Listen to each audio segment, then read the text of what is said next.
Hi everyone, for today's mini documentary we're going to be looking at Royal Mail Line's short-lived flagship, the beautiful Magdalena. This ship was barely in service for a month, it did not complete its maiden voyage, and there absolutely was no morning after for this ship. Ching. Built by Holland and Wolff in Belfast and launched on the 10th of May 1948, the Magdalena entered service on its maiden voyage on the 9th of March 1949.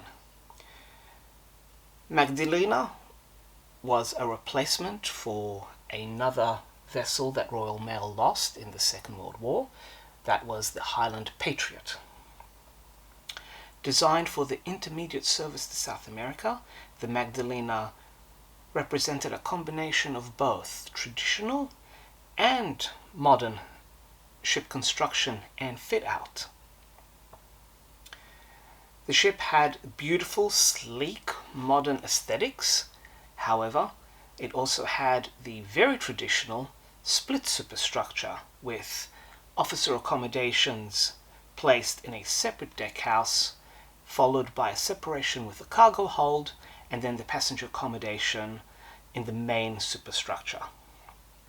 The interior fit-out was an interesting combination of both modern, traditional, and a combination of trying to fit both within the austerity standards of the day.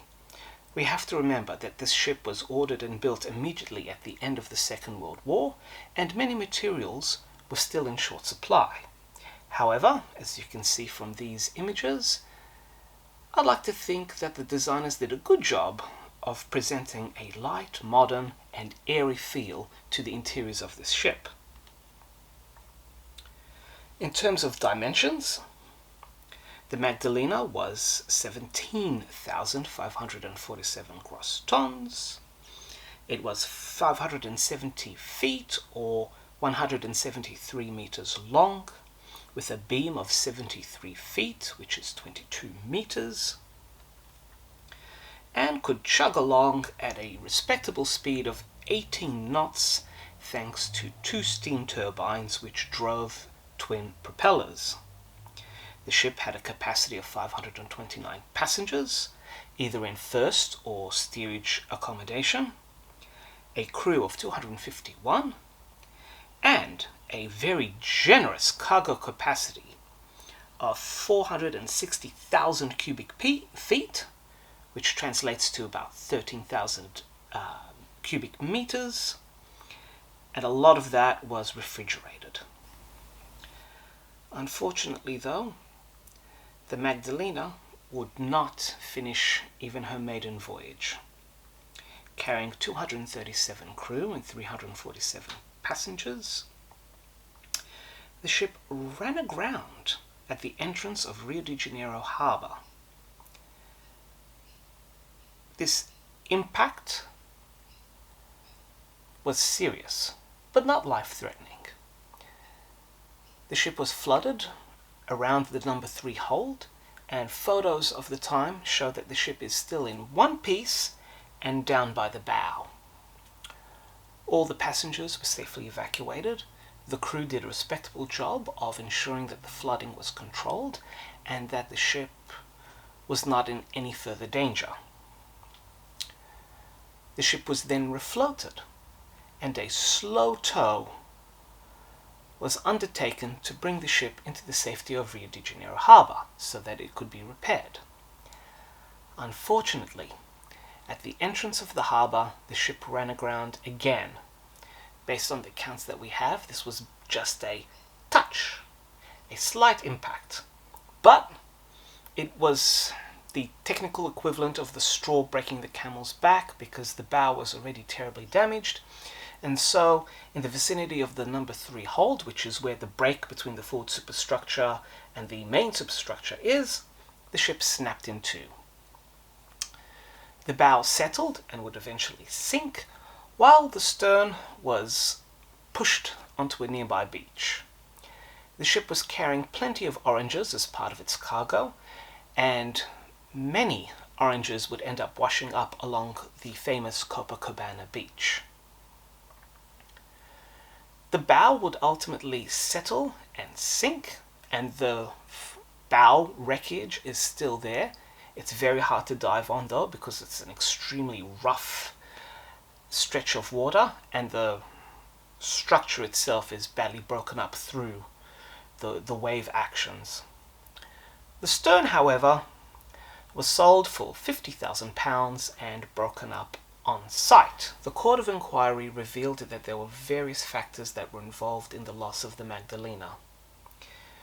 Contributing factors included stronger than normal currents, a potentially erroneous compass that still hadn't been quite magnetized or fully fixed yet, and deficiencies in the operation of the bridge, particularly with the captain and his communication with his senior officers, and determining where the ship actually was.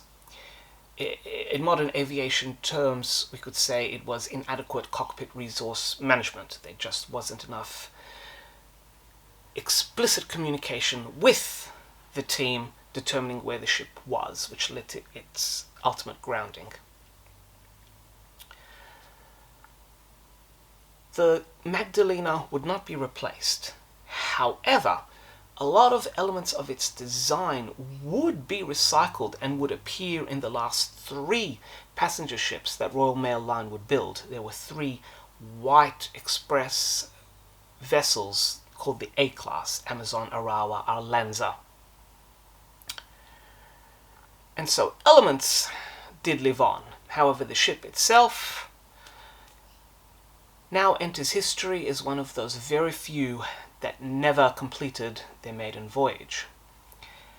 For more information on the Magdalena and on the Royal Mail Steamship Company itself, your one-stop shop is this 2-volume set called McQueen's Legacy, Volume 1, Volume 2. Volume 1 is more of a company history, looking at the various challenges it faced throughout its decades of operation.